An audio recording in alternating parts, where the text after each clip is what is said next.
where now we live in an era of misinformation, disinformation, and malinformation. An era where information can be manipulated for whatsoever reason. What if I come to you and say that maybe the journalistic way of doing things would be to involve all the stakeholders. If this is the family of that particular child who is missing, you get the story from them. You get it from the authorities as well. And also, I think you try to give the authorities a bit of time to investigate. It doesn't matter whether you believe that the authorities.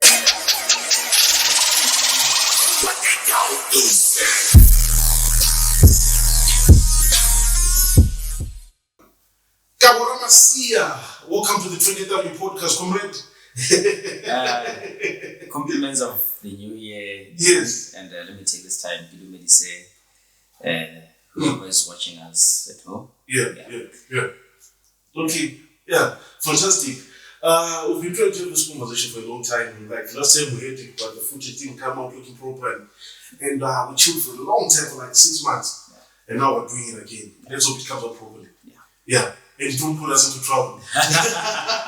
No, this time around, I think, it will come out properly. But first things first, I think, thank you for inviting me to this show.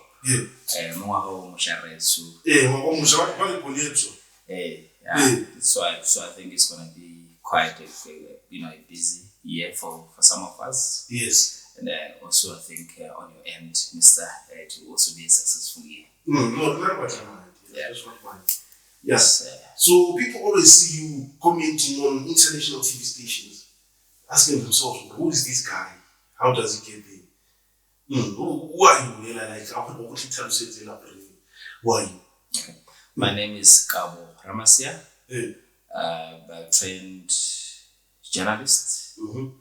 I went to the University of Botswana for my media studies degree there. Yeah. I've worked for a number of years, I think a decade now, within the media space across different publications. So I think along the way I developed a passion for social commentary, whereby I could translate whatever that we are always writing about this current affairs into analysis, and that is how perhaps I got to to start analyzing those issues, even across borders, go Newsroom Africa, I think, to SABC, and so many other platforms that you might have seen us do it there.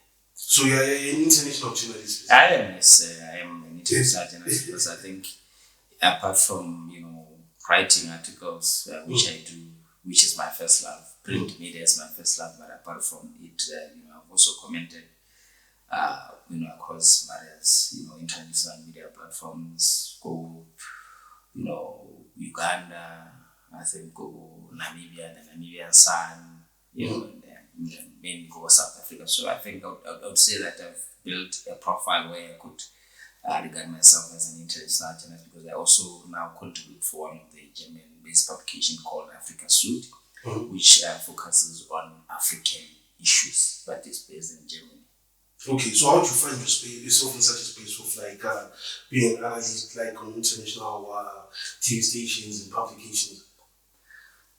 I would say that to me, it really is more or less the same as writing for a newspaper, because what you write for a newspaper is what you translate into social commentary. And having been in this space for a decade now, I think if you know current affairs and you know what the trends are, you are in a position to quite analyze issues,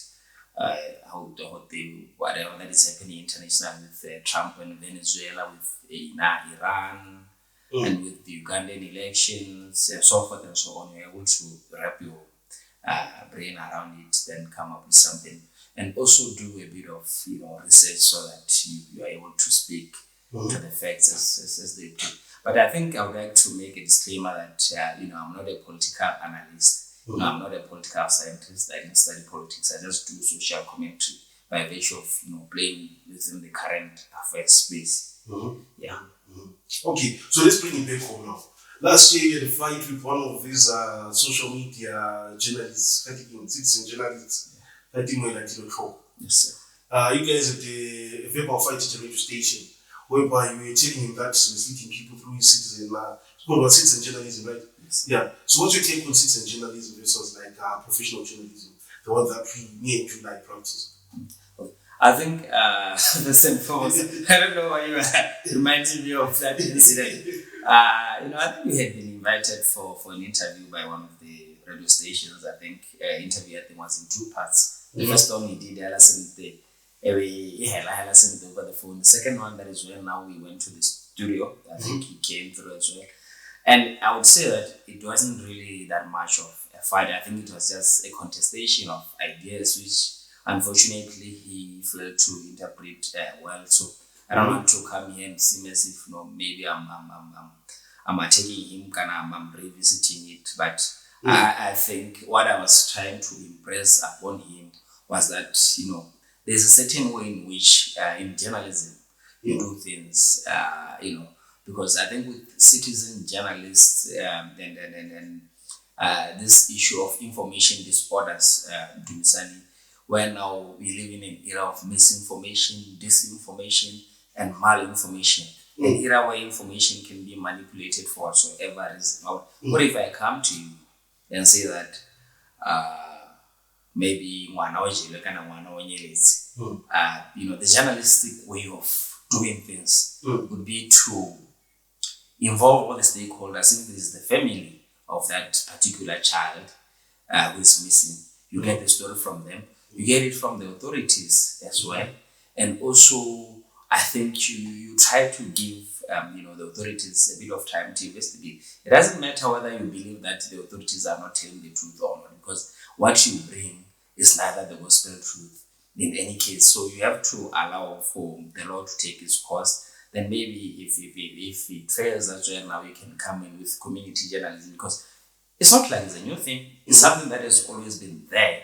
But we are saying that let us do it with caution, knowing that if we incite the nation, we could quite possibly, lead it into chaos, because we've seen how other countries have been destroyed by media, whereby one radio station or a journalist would just come and say something, then, the whole nation goes up in arms. Would encourage them to continue doing whatever that they're doing, but let them be responsible and adhere to the tenets which guide the journalistic practice, because not whatsoever that is shared on social media is the gospel truth. I think that one we should state without even hesitating to say that whatever that you come across, be it posted by your influencers, be it posted by mainstream media, let us learn to verify issues first before we run with them, and let us not run or rush to defame people, tarnish people's images without actually having to make time to follow the stories. And I think I would lastly like to appeal to the audiences. With media, I think with time, the introduction of social media and the introduction of these digital platforms have led to shift in terms of the audiences. More people are, now online. We've got this podcast, we've got this online, this and that. But have our people been orientated in terms of what to consume online? Do they know what fake news are and what is misinformation and disinformation, or whatever that Kabo says about anyone online? As long as it's Kabo who's posting and he's got the numbers, then we are supposed to run with it. I think we are approaching such a time where we need to really do a lot of public education on that space. I like the last point that you mentioned about the consumers consuming information without verifying. So how does one consume and verify that this is this and this is that? Because what I've noticed is a trend for consumers having these fast-cooked news whereby there's no even evidence, whatever has been spoken of, there's no statistics and whatsoever. So how does one get to verify as a consumer about what's happening? Okay. I think first and foremost, more social media. I would use Facebook as an example in this case, because most people are rather Facebook and most people are on Facebook. Facebook is driven by the numbers or the likes. If Dumisani has got more following, and then is more popular on social media. If he says something and most people are aligned to it, whether it's true or false is neither here nor there. So most people automatically want to lean towards whatever that he's saying without questioning it, and that is the danger. If now the Dumisani is misleading or maybe peddling something that is fake or false, I think now the reader is going to, or the audience is going to fail to pick it.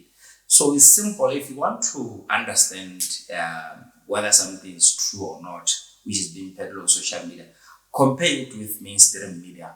You hear that maybe a certain minister has been hospitalized outside the country, right? You see it on social media.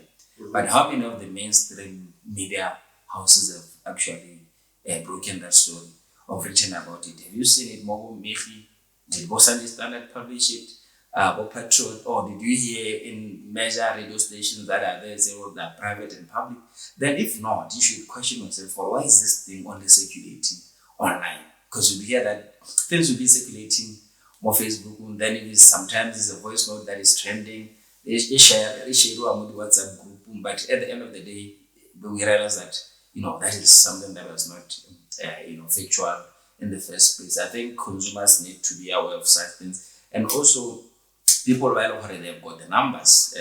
Our so-called influencers, celebrities, musicians, politicians, and everybody who really have got numbers on social media and people are following them. I think they need to always, report and post stuff that is verified and that is accurate. Because I've picked that, there's this toxic culture when social media, where if people don't, if most people do not agree with what maybe a certain influencer, has published or said, then if you dispute that analogy, then it becomes a fight on social media, whereby social media is torn between that influencer and whoever is disputing whatever that's in. I think social media should be an open space for dialogue in terms of enhancing democracy. I think we should not monopolize it to maybe certain individuals or certain entities who maybe claim any knowledge better than everybody else. So, but people tend to love this fake news thing. Like they religiously follow fake news, and what they don't know is like most of these fake news sites are pushing a certain propaganda, and it seems like it's working for the people that are pushing the propaganda. But it's only like our people wake up late when they've already consumed and digested that news. I think also that is why I was saying that when social media was introduced, initially it was just for us to interact. I'm a friend with you, maybe you are in Mahalape, I'm in Tonota, or maybe you are across borders. But with time, this evolution has seen that it really revolutionized communication, because there's no how we can do communication nowadays without social media. So I think it's high time we learn the psychology of social media. We need to study the psychology of social media. What is social media? How should we use social media? And what is maybe the advantage of using social media? And what are the disadvantages of maybe abusing social media? Because even in terms of how other countries are now regulating it or are beginning to regulate it, questions are beginning to emerge as to whether countries should now be regulating Facebook and the like, because other people take it for advantage, take advantage of it and, peddle hate speech, for instance. There's this thing of the dark side of the internet where people would, use it for child pornography and then, all sorts of maybe what would be deemed, unethical usage in the proper sense of media. So I think it's high time now countries move to sort of monitor how social media is being used, so that we could move towards maybe certain regulations which curb hate speech, inside about social media and so forth and so on. And it's not like it's only what you call these community journalists that are pushing a certain agenda or publishing stuff which is not verified. We also have mainstream journalists in media houses whereby they sometimes rush to publish something before the effect. Like a good example is one radio station they recently published that the president is traveling to SA stuff, something like that. Remember that story? Yeah. So also like the journalists that are like I think in media or journalism there's that gatekeeping theory where in the olden days your editors used to be the gatekeepers. By that we meant determine what goes into the paper. I give a story say then the editor decides no, this story is not suitable enough or it's not well polished to be published, don't keep it, or maybe they discard it, right? That was the gatekeeping process. I think that traditional gatekeeping vis-a-vis maybe online or social media gatekeeping, I think there's some sort of a lapse in terms of social media gatekeeping, because Ghana agree would give the rights the reporters are putting the admin so that Haliko court they can go parliament and then there's a breaking news story, they're able to quickly post well, this is the breaking news story. But still that doesn't take away the fact that even as instantaneous as they would want to report the news, I think they still have to go through the gatekeeping process. Just send to your maybe desk editor or your news editor say, oh no, but Kote in Ziwayana, I was covering this story somewhere around that, and this is what the code is saying. Just check for me so that you don't tend to mislead. I think that lapse and gatekeeping it has really gotten us where we are right now. And also, I think also the diminishing quality journalism, Ghana Dumisani, over the years, the media has really been struggling economically or financially, which led to more and more experienced journalists leaving the newsroom for greener pastures. Most of them would go to government ministries, private or corporate sector, become communications consultants, PROs, and the like. So that creates a gap because you find that you have lost but the institutional memory, but work for a certain media house for 20 years or so, they know the culture of the media and the culture of doing things. So when you replace them with school, and they're still trying to learn how to do things, there will always be that room for many mistakes. And in terms of also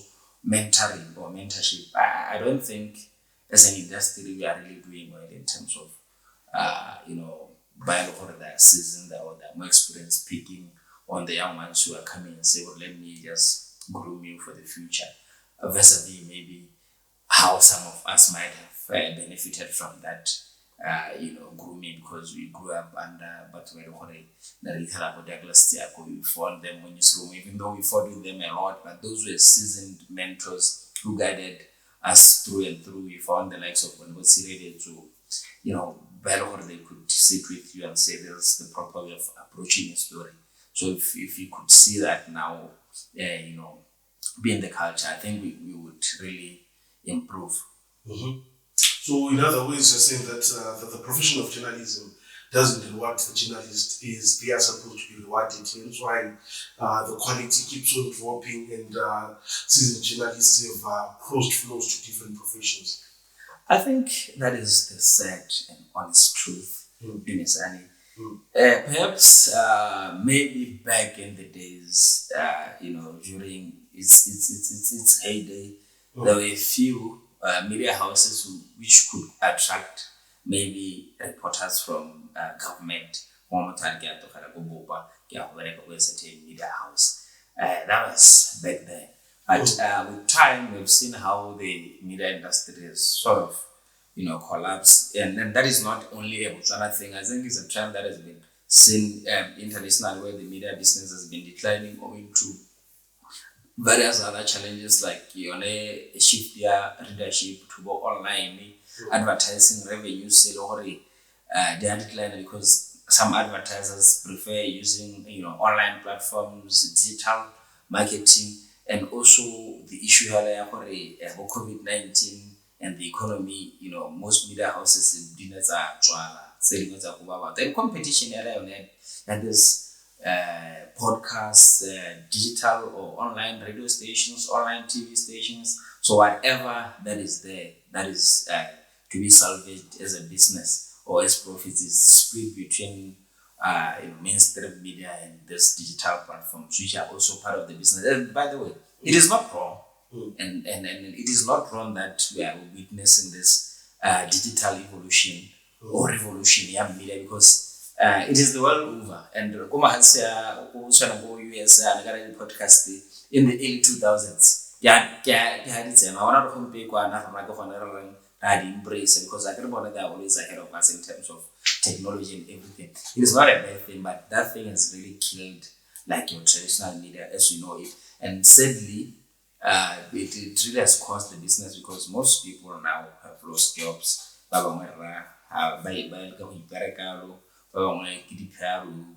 Consultant, and the newsroom is left with maybe you find 2 or 3 seasoned reporters, the rest is just intense. Yeah, I get what you're saying. This reminds me, Philemon Menzo, your good friend Philemon Menzo. Yeah. You once mentioned that during COVID, newspapers were making good money. They were not even publishing what you call newspapers. They were making money, but they never even tried to raise money to pump more money into their employees' salaries and stuff like that, welfare. So, is it a matter of people getting comfortable in saying that we're not getting enough adverts and stuff like that? If they're getting enough adverts, but they want to reward their people properly? I think this question here, the media business, is not a yes and no kind of answer that you can give. It really entails a whole lot of complex dynamics. Some are behind the scenes and all, but for a fact, the blood line or life of journalism has always been advertising for years, for decades and centuries. Has always been advertising. That is why when you get a paper, you may find sometimes they can even sacrifice your story, but no. And a certain company just called Babataraba place it's advert there. We are taking out your story. We'll use it next week.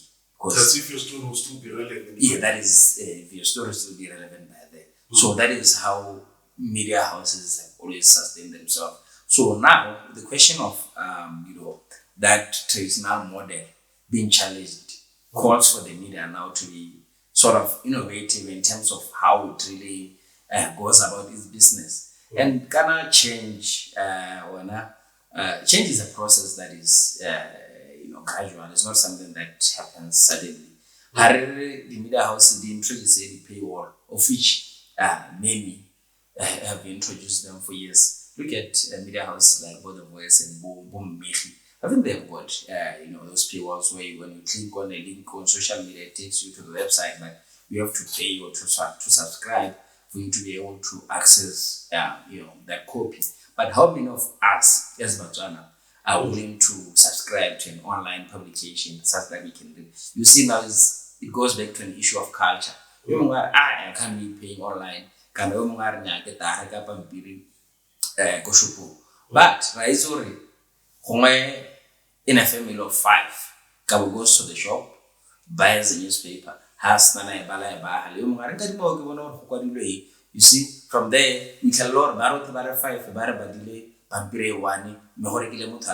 so you think that by that newspapers will make money? No, I don't think so. So we have to be innovative in terms of how we go about our business because all is not lost. All is not lost. Media houses can still reinvent themselves because at the end of the day, journalism must survive and journalism will survive. I've always greatly disputed the notion that the journalism is dying. Journalism will be here even in the next century.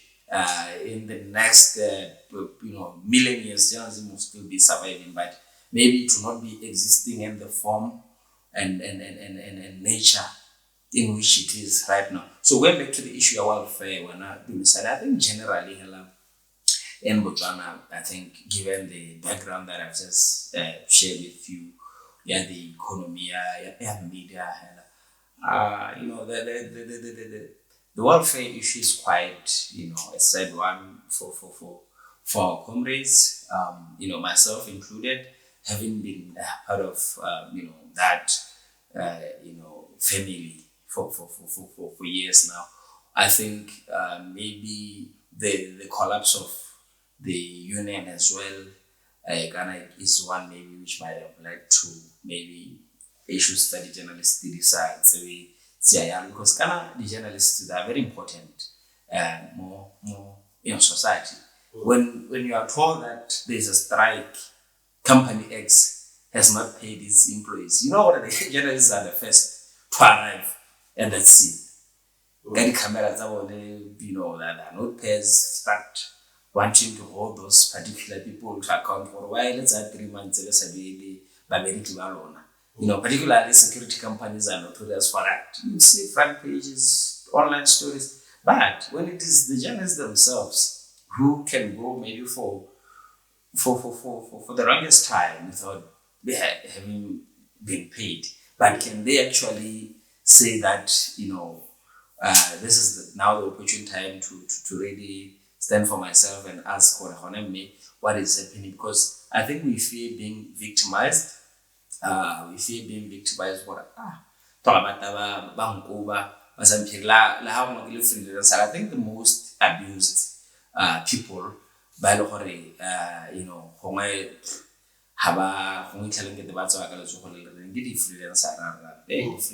they go through a lot.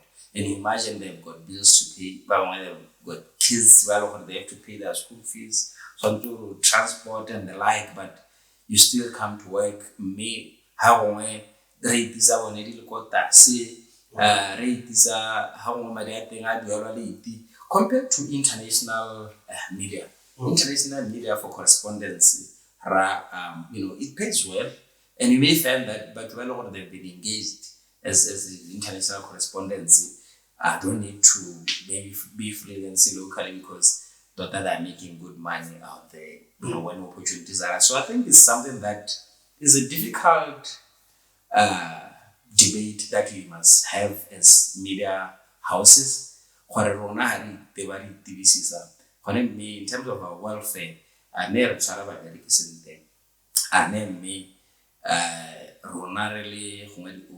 we go for this long 10 years, 15 years? But I company progress. 10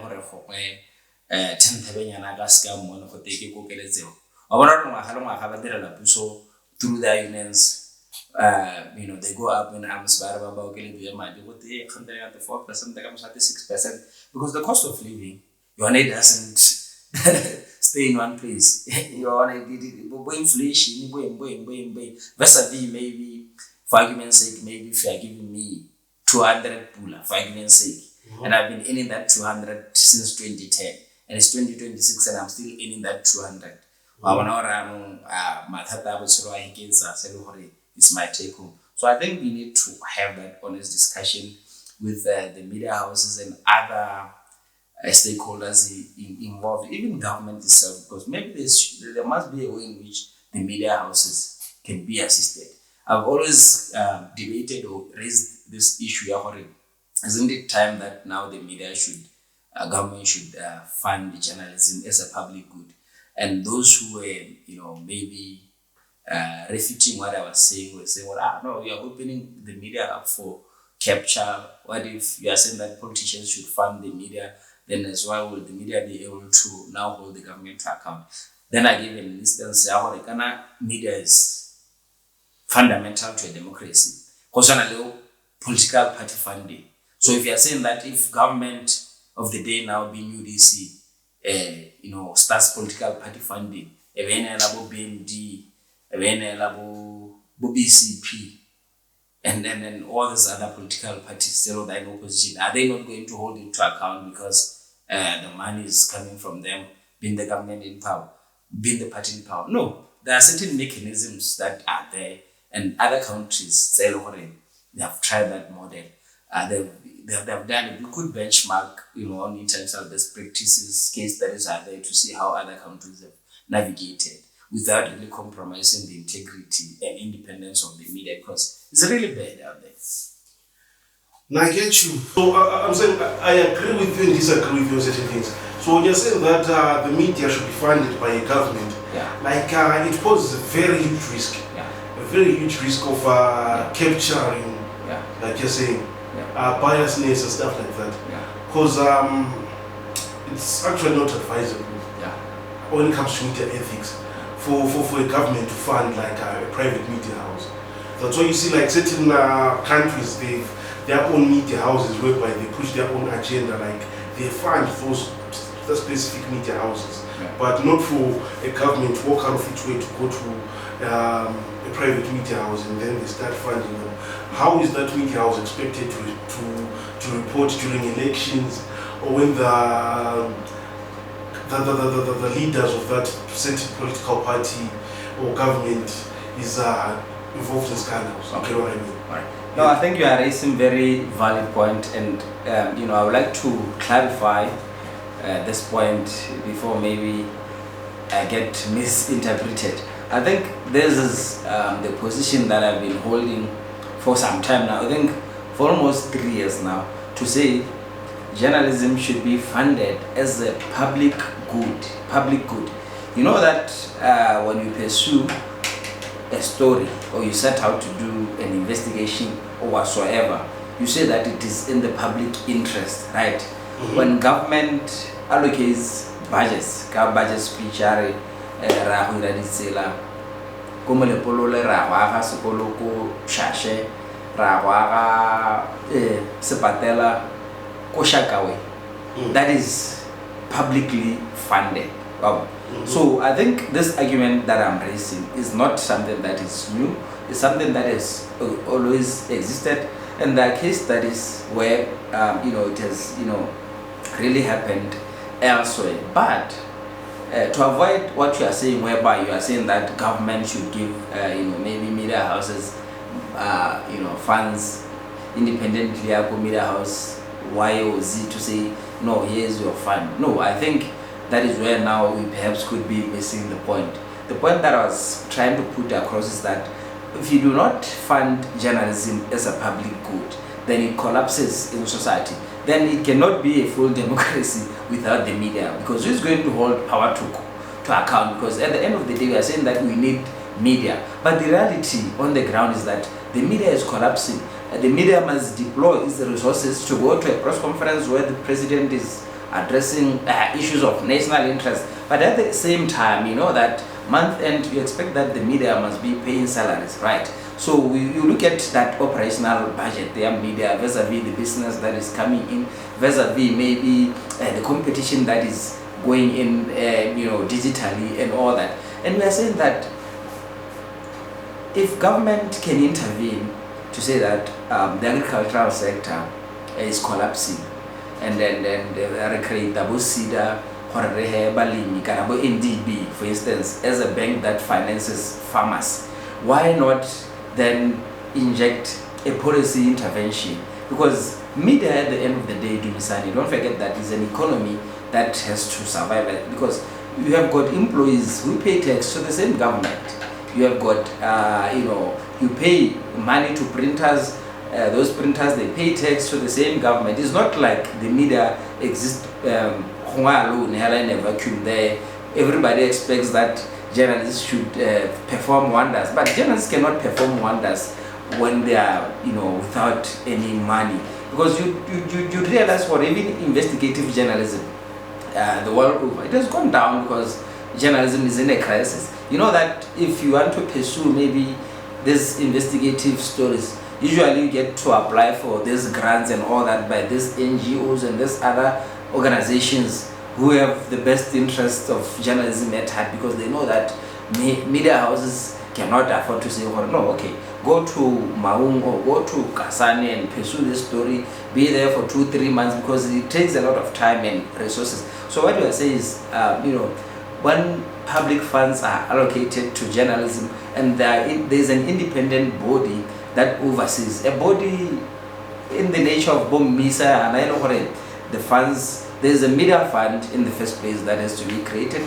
then that fund is overseen by an independent body. That is voted, the members of that body, they are voted publicly, and everything is transparent. They have to account the same way as political party funding, because how then do you say that maybe opposition parties like BCP cannot hold the government of the day to account, because for a man there I don't know what, there's always been a cry about the political parties, the one that is in power, resources deploys all the state resources to campaign and all that, while the opposite, in opposition, they struggle to maybe campaign because they don't have resources. But the government should fund political parties. You remember that? I think that is the same argument that I'm making, because there will be mechanisms of accountability to ensure that at the end of the day there's no capture. I'll give you an instance. During COVID-19, where government was giving a salary. You remember that there was a fund whereby, because people were not going to work, government was giving companies to pay the wages during that period. Media houses also benefited from that, if you remember.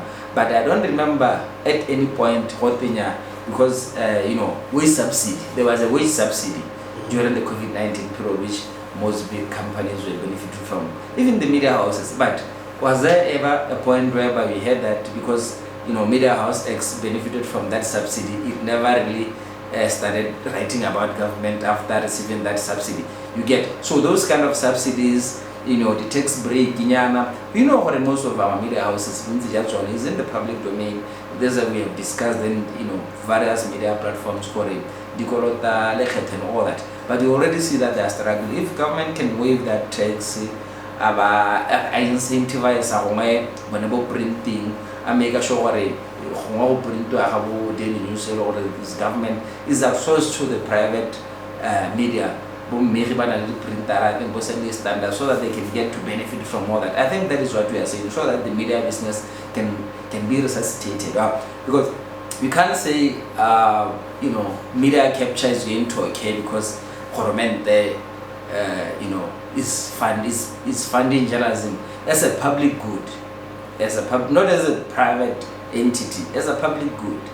Because at the end of the day, then you might as well let journalism to die or to collapse, because it's the same people out there who would be saying, hey, journalists, they are not working, there's a story, there's this that is happening, but the media house has to deploy its own resources to go there to cover that particular story, which is of national interest. But there are no resources. You are going to go on social media and blast journalists to say, no, I've long been calling you to come and cover the story. Cover at what cost? When the media business is, the spreadsheet spends no, we are not making money. That is why even some of these events, let's say media houses, they choose for, okay, fine. Most media houses that are thin on the ground.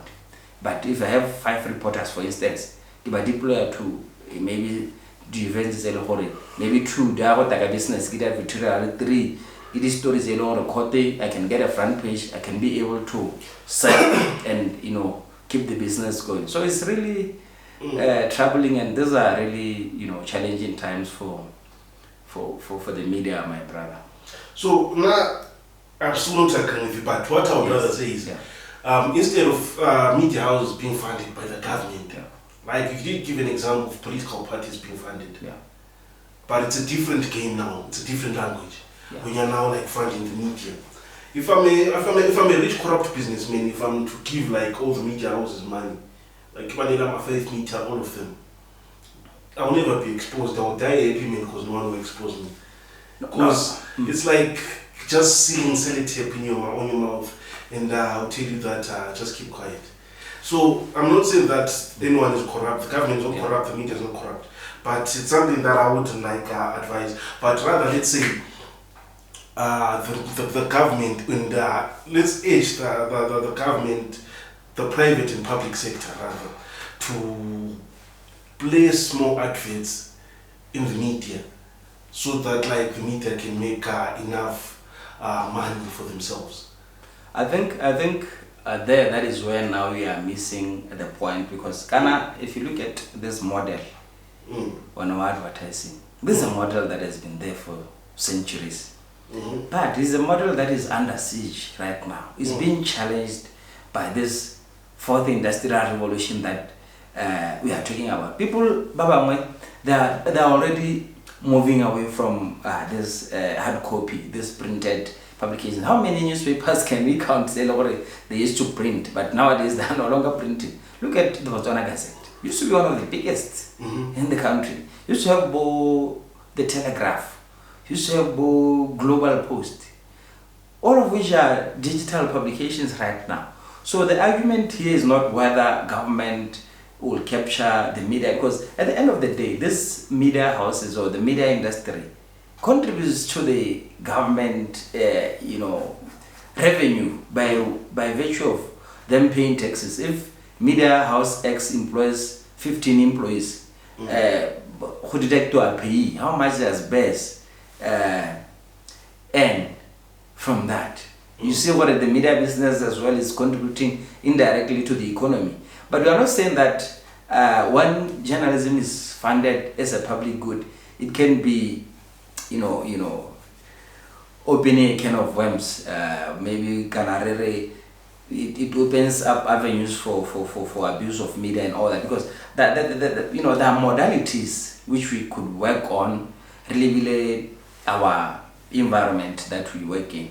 And like a media fund, the tax break, the incentives, they could go a long way in really, relieving the media, because South Africa, they are beginning to really call on these big tech companies like Facebook and the like to say, well, you are making money through content that is originally generated by news media, the news industry. So why don't you remit a certain percentage of what you make? Because media houses, Newsroom Africa or whichever, they'll go out and pursue stories, but go Facebook, there's no revenue that they make.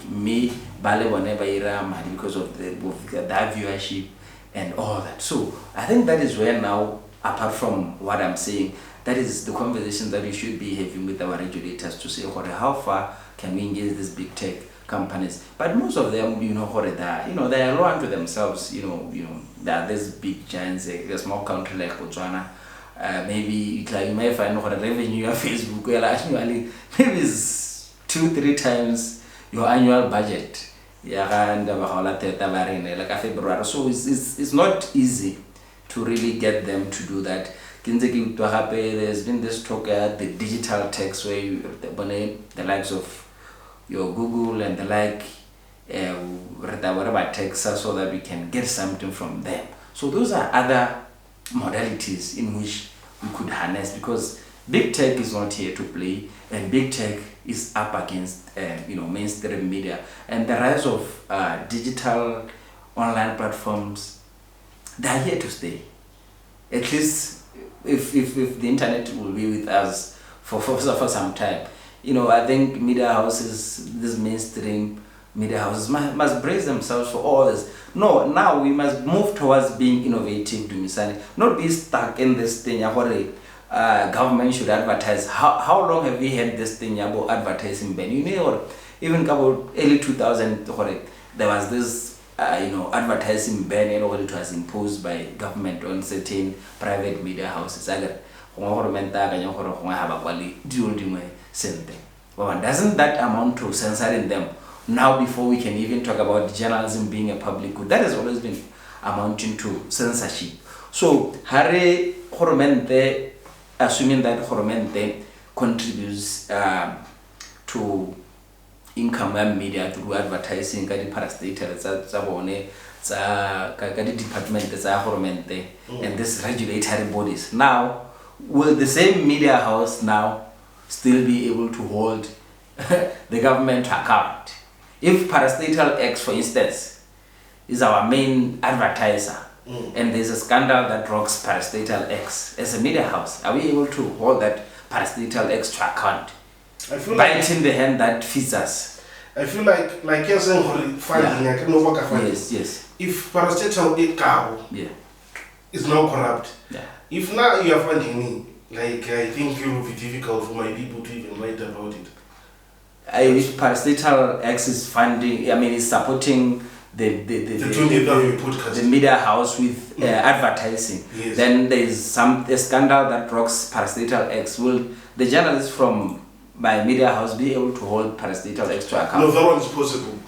It's possible, but it's just that like now it's going to become quality. So I think it's a debatable issue that we might maybe leave it at that, but we would explore the modalities to it, because what I'm saying here is not like it's cast in stone, and I remain open to persuasion as long as somebody can present a counter, maybe alternative or argument to say, well, no, instead of maybe advocating for this media fund, there's something that we can do if it's feasible and is able to save the media industry or the news industry. Then I'm open to it, because I've really held this line of thinking. I've written about it extensively in newspaper columns, and I think those who really align with it have really tried to understand it. But I'm not saying that government should capture media, because if we go further to go and read about government funding media as a public good, we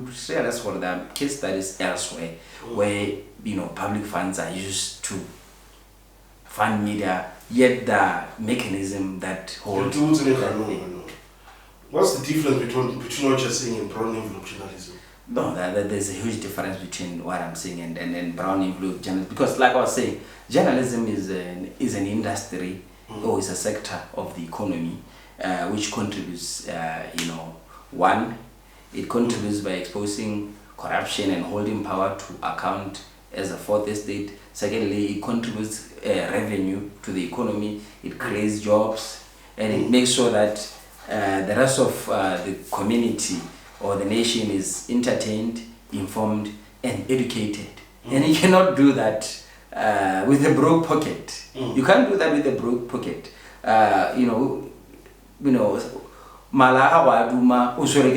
are supposed to run to court to go and cover a story. That is why we're complaining about the media houses, or the salaries are stagnant and so forth and so on. Is actually a systemic issue. These are legacy issues. Some media, they must be holistically addressed, maybe going forward, so that maybe the work of the media could quite improve. But I don't think some of these issues that we are talking about could just be resolved in a day.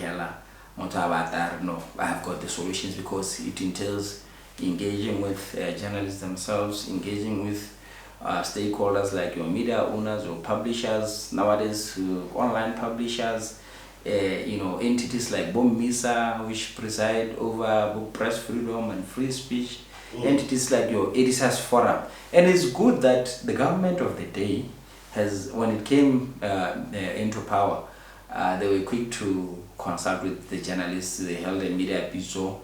Then from there, the Minister for State, President, Defense and Security now, Moeti Mohasa, convened a task team or task force which holistically looked at the media reforms, particularly just looking at the media laws, but holistically this issue that we are talking about, funding, and it falls under media sustainability. Beyond this, just government advertising and your corporate advertising. What is the future of media like? How do media houses sustain themselves in the long run? What are the innovative models that are there that media houses could explore? Can our audiences embrace paywall? About South Africa, I think this is the same conversation that is happening, and sometimes please support journalism. If you could donate this much to us as News Africa, whatever, so that we could pursue this. Because that is where we really are, as of now. And I think it's a conversation that we must not shy away from having, because even lawmakers, if they could pass in laws that favor the media to trade as a business, such that maybe some of these things could improve. But we are looking at the government, because Ghana, the recommendation here, the task force had made a report, and it was shared with the minister. We are hoping that the report should be or will be made public, and once it is made public, maybe the recommendations they will assist in terms of how maybe what defines a journalist, the difference between mainstream media, the citizen journalists, or your issues about regulation, media, and accreditation.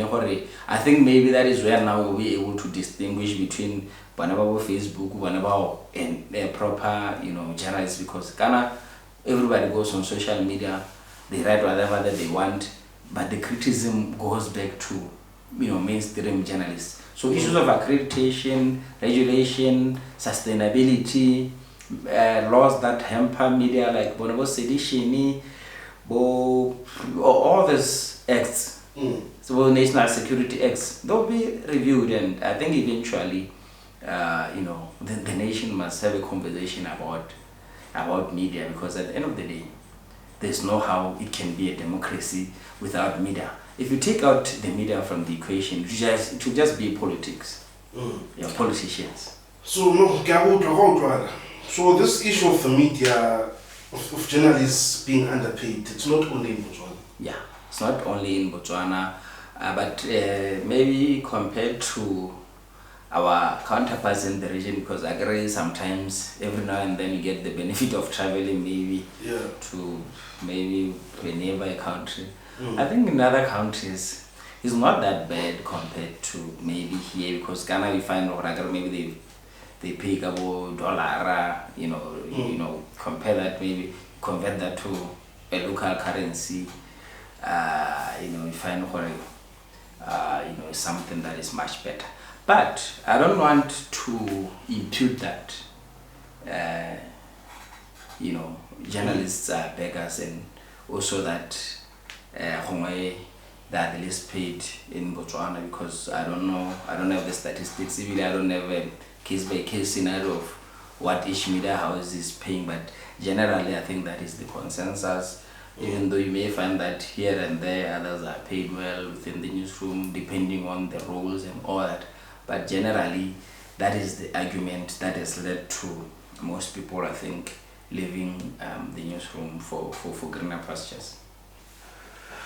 So I just wanted to ask something here. We've been talking about the local journalists or media practitioners not getting paid enough money.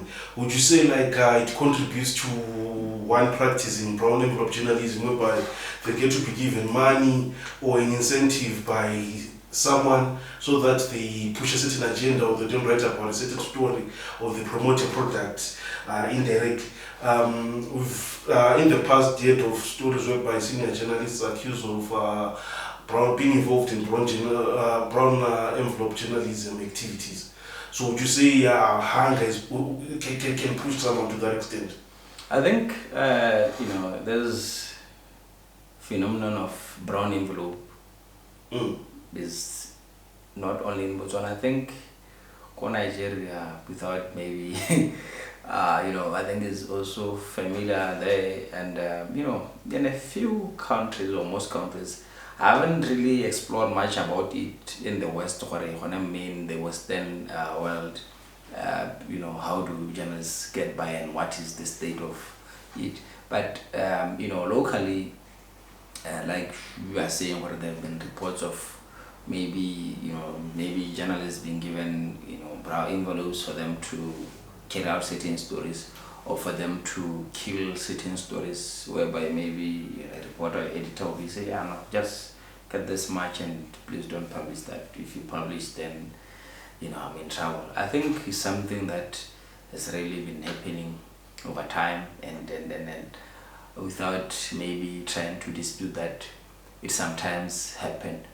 It will be very difficult for us to gauge been using empirical evidence or data, because I agree there's no study that has been done to the fact that this is how prevalent it is in Botswana, or this is how prevalent it is in neighboring countries, so that we can do maybe an assessment of as to how and why it is happening in our jurisdiction. But it's something that is there every now and then. We'd hear about it. And also, I don't think it really also speaks to the journalists only. It also speaks to the concerns of those who do that to journalists, because if you are a corporate entity or an MD or CEO of a corporate organization, and you know that your organization is in trouble, is accused of this and that, and you bribe the editor or the reporter, you are in essence shielding yourself from responsibility, which defeats the whole purpose of what journalism should be. If now they get that money and maybe they use it for maybe self enrichment or whatever, you have denied whoever was going to benefit from that story. Maybe they're going to engage with your company, yet your company engages in unethical practices. You see, that story could have maybe saved one life or a soul.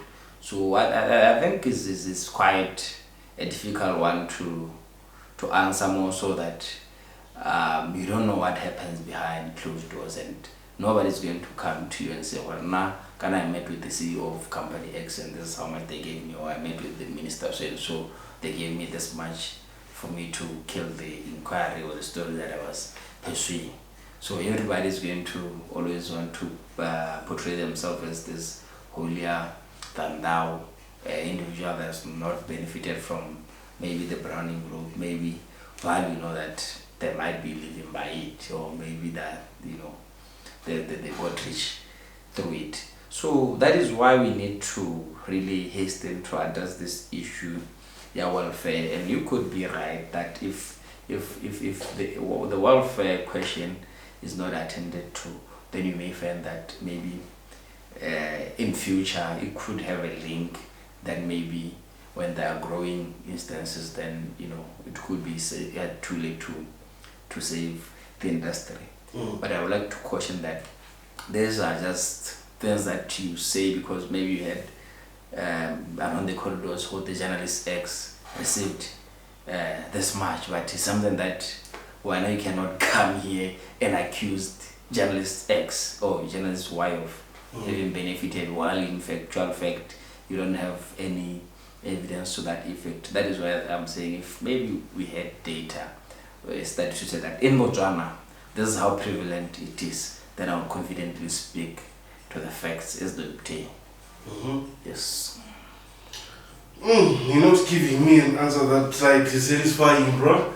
Like, it's only like you're trying to be too careful, like, in your answer. No, like what I'm saying is that I cannot maybe come here and accuse people to say that I know so and so who has benefited from that, because I think that would be maybe defamatory to the characters of other people. That is why I'm saying brown envelope, you cannot dispute that it is here or it is there. And because I remember at one point, Harluku University, we had this Nigerian lecturer who used to say that in Nigeria, the journalists say, does integrity pay the bills? If you think that integrity can pay my bills, so then you might as well run with it. But only money would pay school fees and would take them to work and all that. I remember somebody at one point sharing an example in Naren. There's one country where when they attended the press conference, you'd find that those people demand that they be given money for their time. To say, we took out our time to come and attend, so we want you to pay us for your time. And also, even in terms of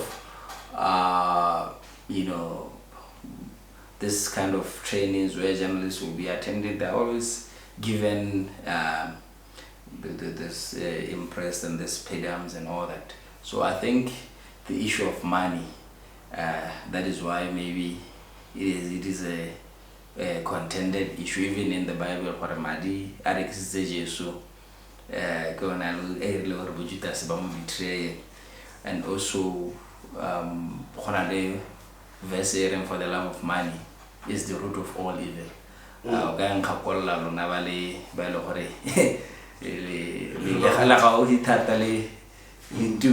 I think there's that verse, it says, for the love of money is the root of all evil. Where money is involved, we always know the end game, and there's nobody who's going to pop out money and then say, this is my money, then you don't do as they want. So I think it's important for journalists to try and strive for independence at always. But how do they strive for independence when they themselves are that broke? That is why now these legacy issues that we have debated about at length today, so as our media sustainability, the welfare of the journalists, paying them within time, making sure that restructure as about newsroom, there's progression, not where a single journalist is stuck in one post for 20, 10, 15 years, yet the experience, but there's nothing that is moving. Journalists should not die like beggars.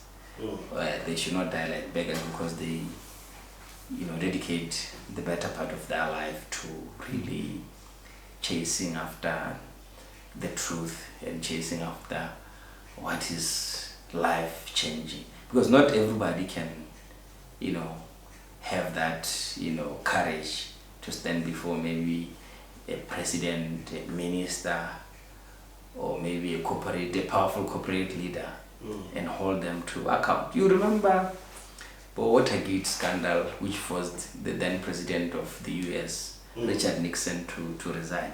There have been many stories about, the Boston Gate issue where, journalism exposed sexual abuse which was happening within the Roman Catholic Church, where priests were accused of molesting young boys. That was early 2000s. And after that expose, the whole of Boston was on fire to say, no, why did the church want to conceal that? There have been instances about the Guptas and Zuma in South Africa.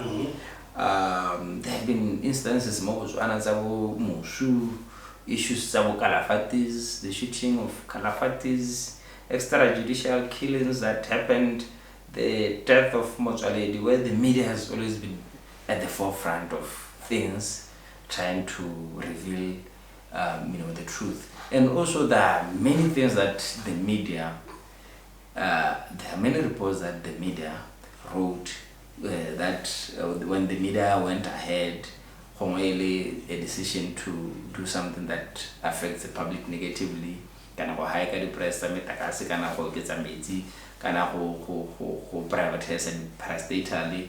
At some point, the media went ahead and sustenance had to stop. So journalism is that important. So let us keep it away from all these external influences which could maybe discredit it.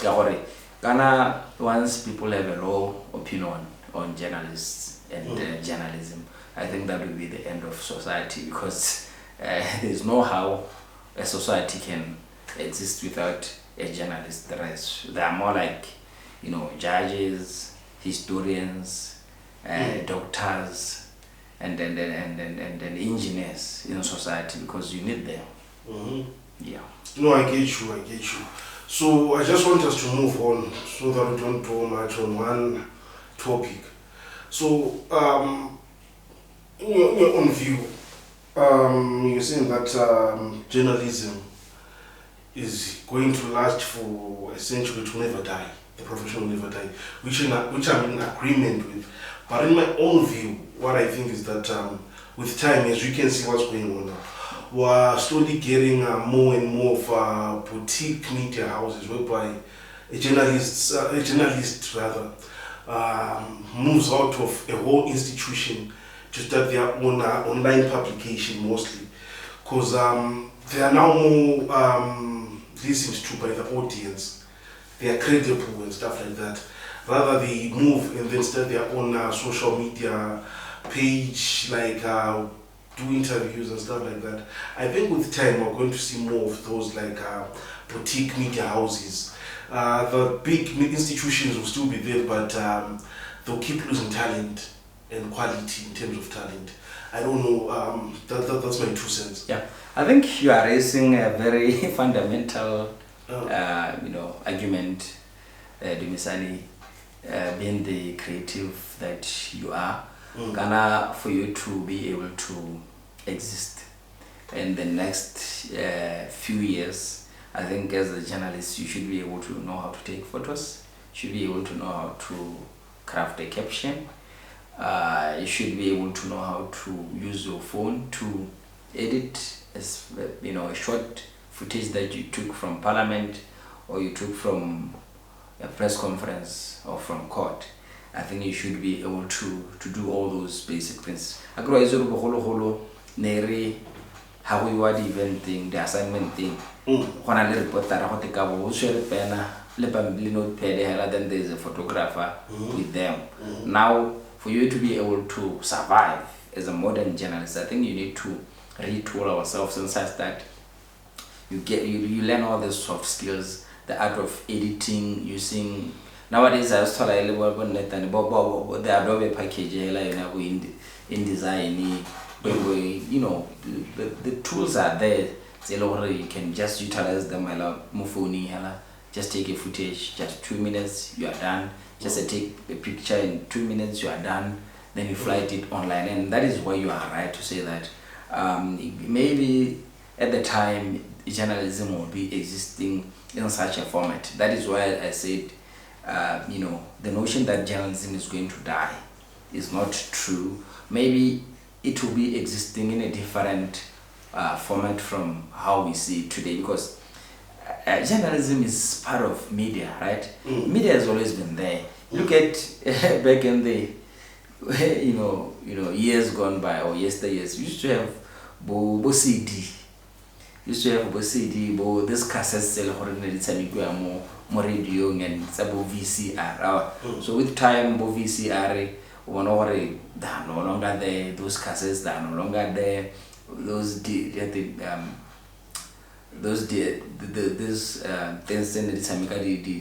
CD and these DVDs, these VCRs, that are no longer there. But now everything is you download online. I think even the same happens with media, where journalism now migrates to digital platforms. You pay a certain fee for you to be able to access a copy, a newspaper. And nowadays we even have some of this, like Gazette. I was giving an instance, they're online. Well, you just click a link, you download, then you access it for free. So I think that is the format in which the media has gradually evolved to over the years. But TV now, there's this mushrooming of this online, TV, or this, where you can watch online. There's online radio stations, and in Botswana the evolution is even more massive, because nowadays we even have community radio stations. Last year Bokra was granting 5 community radio stations to license you, if you remember very well. Yeah, I remember. Yeah, some of them were religious based and all that. So all that, this is the industry that is coming of age. It means that in the 60 years that Botswana has existed as an independent country, there has been growth in terms of the media. So the media will not be left behind. It will evolve. The journalists, they'll be able to meet up the trends as they are. Maybe print would have reduced. I'm a big fan of print media, because I started my career as a print journalist, and it is my first love, So I wouldn't quite be dismissive to the fact that is going to die anytime soon. But maybe the sad reality could be that at some point it will die. because this debate can compare this brick and mortar universities. You see nowadays people can enroll for online. They can get a diploma, a degree, a master's, and even a PhD without even going to class. You get a computer and internet, and if you have your space, your room, your living room, you can just attend school. But others would want the experience of going to a university, getting into class, a professor standing in front of you. Then also there's this issue of the library. There are others who would do that for years without even visiting the library because the material is there online. Google Scholar, it gives you all the PDFs, you browse through, you cite your work, you submit, you get your degree, you get your master's. But there are some who still prefer that I cannot attend the university for 4 years without going to the library. Because the library is a source of knowledge. That is where I'm going to be met with different books from different philosophers, scholars, so that I can take those books, read, interpret, and apply them to my work to enhance my thinking. And there are some still who believe that they should get into a shop, buy a hard copy, a newspaper, and go and read. Because if they maybe read online, they don't enjoy that experience of maybe, reading. Because I was just the other day in Moshopo, just behind a certain gentleman, and I got, a few toiletries to an article Pampiri. It's a weekend day. So the journalist in me was smiling. Oh, okay. So this man who has bought newspapers, so it means there are still people who are there who still know that whole weekend day I need to go and grab a copy of Miri, a copy of Business Weekly, a copy of Sunday Standard, a copy of Patriot, and a copy of Weekend Post to see what is it that they have written. So there are people like that. So it's quite, debate there is ongoing, and no man can be right or wrong. I can't be right with my views because maybe you might share a different view and other person, expresses a different view, but it's a good thing that you've raised it, and it's something that will be quite interesting to see in the next 10 years or it has already started now. You see people now with podcasts, some have like channels and stuff like that. Yeah. We'll see how it goes. Yeah, but I think it's an interesting time actually. Yeah. For the growth of media, because mainstream media must be challenged. I'm a product of mainstream media. We grew up together in the newspapers. You would remember very well, the environment there. But there's this thing that, at the time when Facebook was taking over, I think, mainstream media in missed the train because they thought, no, this thing will pass. So they did not really align themselves to it. A few years down the line, they see that, Facebook is getting, views, and everybody around the world has an account. These are the figures, how many people have accounts globally. It means business. If you are able to convert that into business, then it means sustain our readership. The same happened with the internet at the turn of the century. At the internet, when the Western world first inculcated the internet into its media operations, people were just wondering, what is all this? Why are these people now venturing into this kind of thing? I just want to cut you off there. I just found some interesting statistics. Yeah. Botswana has 4.22 million mobile connections, equivalent to 164% of total population, alongside 2.9 million internet users. So imagine if you start your online publication, we already have 2.9 million users, and you provide them with quality news. Yeah, it's an opportunity for those who are still, media, because I think gone are the days whereby you study journalism and say, I want to work for a newsroom, I want to be employed by a radio station, I want to be employed by a TV station, because if you can get all the skills that you need, learn how to edit, learn how to refine, learn how to write, learn how to, take proper pictures using this mobile journalism thing. Wow. Sometimes you don't even need, massive equipment for you to be able to. You just need a smartphone. Just need a smartphone and Yeah. a reliable data connection or internet for you to do it. And if you are consistent and you adhere to the tenets of journalism, we have seen how others have risen through. Now that they're surviving because of all this. So we don't have to necessarily say, well, I want to work for a newspaper because chances, unemployment. There are many who came before you who graduated who are still fighting to break it into this industry. Yeah. So it's a good argument there, Mr. Dimisane, that you are raising, and I hope that you really keep on inspiring those who are coming after you to say that this is where the future is headed. Yeah. No, I get you. So a bit away from politics. So people don't know that I'm saying politics from journalism. Yeah. People don't know that he used to be a sports journalist also. So I just want us to touch a bit before we close on Botswana football. Yeah. What's going on, bro? Like things are not balancing properly. Things are all over the place, bro. Things are all over the place. We just came out of the AFCON. We put it out. We lost all our 3 matches. The Botswana Football League president, CEO actually, is stepping down. Yeah. Township Rollers, one of the biggest clubs in the country. Things are not going well. Yeah. They're parting away with sponsors and everything. What's going on, bro? Like, balance me. What's going on? I think our football, there's a certain gentleman who is a sport administrator and a sport commentator who wrote a book about Botswana football being a false paradise or something like that. Uncle Ashford Mamelodi? No. I forgot his name. Yes.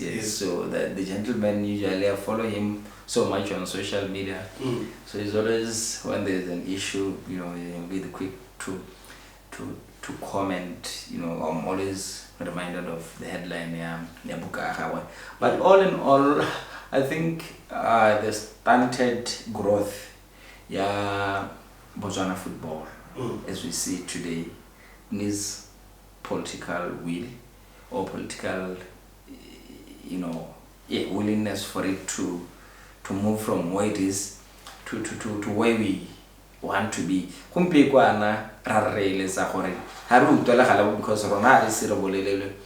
I saw the headlines of South Africa, South Africa is expressing an interest with co-hosting the coming AFCON with us. I think we never really Namibia happy. And I think we also previously saw that in the past administration with Minister Chiriboy, where we had a joint bid with Namibia. I think we are too fast to bite more than we can chew, because we need to really gradually develop our processes such that Botswana develop how to level the structures grassroots development. Most of them would have suffered because of this school sport thing in Oresale for over 6 years, and it's not yet quite clear what is the new intention. But other than that, I think here and there you always read about mismanagement, abuse of office, the resources. These are resources. There is invasion. These entities they get through the BNSC or maybe Botswana National Olympics Council or whatever. There's always those allegations that we are always reading about more governance. It really is corrupt. I think if you could maybe put the interest of Botswana at heart, because it can't be allowed that after qualifying for AFCON the first time in 2011, our team still goes to AFCON. match so I think our challenge, the main one, has to be administration. Our entities, our football clubs, administratively, it's a challenge. And one of them big one, the league CEO, only less than 3 months into office. Now that the poison chalice that is that seat, is forcing him out. What guarantees that getting a new CEO will change the status quo of the Botswana Football League?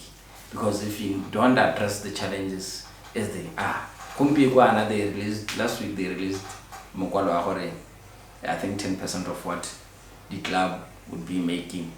Have an little match should be able to fund the referee in I think it was Miro which told the story of a broke clubs funding broke peers, something like that. So I think that is the conversation that is really sad. But for some of us who are football lovers, we really wish things could be done in a much better way. And at this time, most of Botswana are now shifting their attention to athletics, because athletics seems to be doing far much better than football. Look at Litsile and the Olympic gold medal. Look at Kibina CP 200 gold medal, and look at the relay Botswana again, the world champions. They brought home a gold medal. You see now athletics has come of age and is even more thriving than football, where we would assume that more investment has gone into as a nation. The private companies have in the past supported sponsored at Likibari. We still see no growth. I think we really have to improve in terms of administration. I think that is the only challenge that I can cite. Welfare the player teams and because sometimes it takes sport as a career rather than as a hobby. And if we could appeal to the sponsor to come on board and try to rescue these teams. If they are the sponsor, then they manage the resources and then they don't put those at the top, the CEO, the general manager, they don't put their interest first before welfare the player. The player the match because and it's sad for clubs like Botoshi Prolas, like we are seeing. At some point they were the benchmark of everything that was good about and it's so quite unfortunate that they've been losing sponsors and etc. was not a consistency. And you remember the last sponsor owner Watsama Sabata, owner Black Lions. Remember there was the issue that apparently forced him, as reported in the media. It was the issues of finances and all that. If you're following that story already, I don't know what's our account piece and then all that. That is the allegation that has been put against those who are at the helm there. So I think if you could, and I saw something about this. Is it tomorrow? They'll be having a press conference. I think they're quite possibly announcing maybe the new investors and sponsors and all that. So we'll be following with keen interest. But overall, things have not been looking well for Botswana football, which has been like that pundit that I mentioned earlier on. It has been a fool's paradise, my friend. It has been a fool's paradise indeed. But after so many investments, football, Botswana could be maybe miles ahead of athletics. So one of athletics now, Botswana, we are known for having gold medalists for athletics. But in terms of football, having qualified for AFCON twice, what are we known for? Zebras, what is it that you can point to? What is that sponsor, technical sponsor, Kitty? They've ventured into a partnership league, the league. After a while, you hear that thing has broken down. Somebody's pulling out. You're always reading about negativity coming from league. There's never at any point where you are going to read about something that is positive. Women football, for instance, women football, we have been talking about it for years long, and I think it's one thing that really, not really journalists, we don't promote much. I know, for instance, people like Bo Anastasia Sibanda, people like Miss G Khawanewa, and the one who works for radio, for Gibbs FM. I think she's there, and a few others that the one Belhori that they've been promoting it. And I think it's high time, Lorna, most of us in the mainstream and digitally, we came on board to say, how can we grow women football? Because maybe you may find that is where just something in terms of talent and maybe qualifying, because Lebanon never qualified for AFCON. They did quite well given the group that they found themselves in and the pedigree and the opponent is I think we must give it up to them. But generally,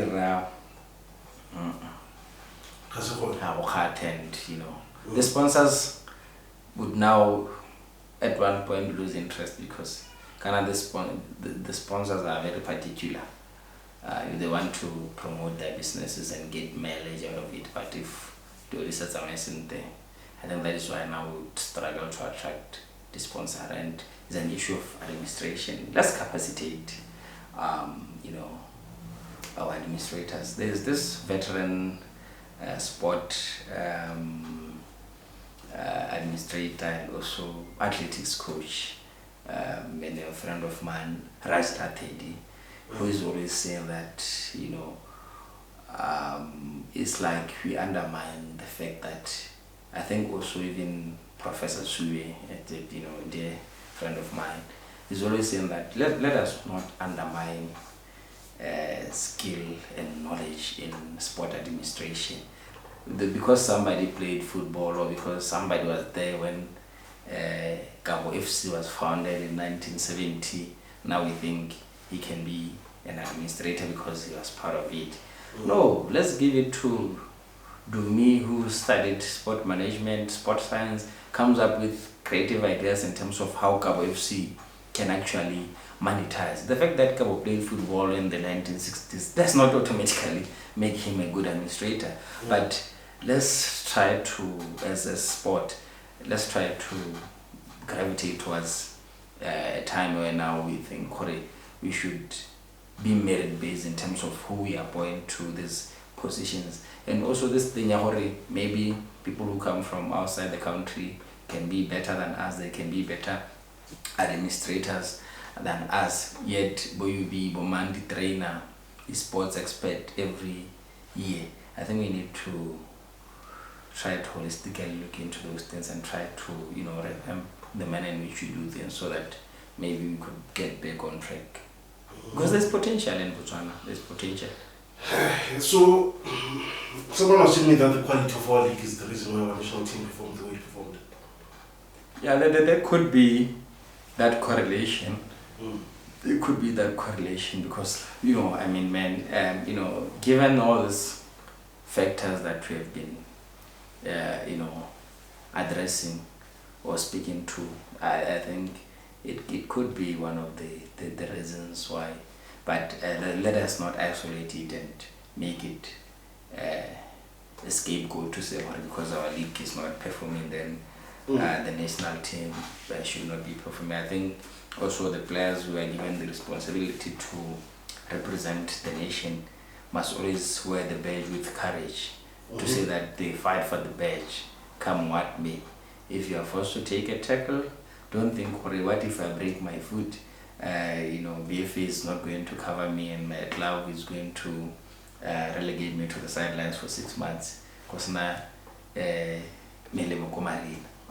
let us know that representing a country means you are a soldier that has to die in war, if it means dying in war. That is the oath that you make to the people of this republic to say that I'm going to be representing you at the AFCON, so I'll give it my best. Yeah. No, bro. I think we should have more of these conversations, bro. Like, you should come off into the podcast and then we will have these conversations on different topics. Because I feel like this was not an interview, but it was just a conversation. Yes, sir. Yeah. Yeah, I think, where there's time and, we've arranged, we should always have more of these discussions, because we have really touched based on a lot of topics which many on their own could just be explored separately.